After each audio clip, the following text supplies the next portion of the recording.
Hi guys, this is Luke. Today I'd like to show you how to change date and time on Mac and Mac OS. If you find this video helpful, give it a like and don't forget to subscribe. So let's get started.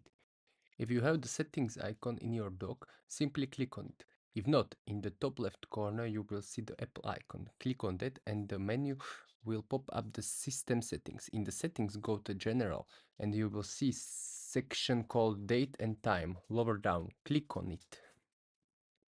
Generally, your time should be to adjust automatically. If it is not, make sure to check the options to enable automatic time adjustment.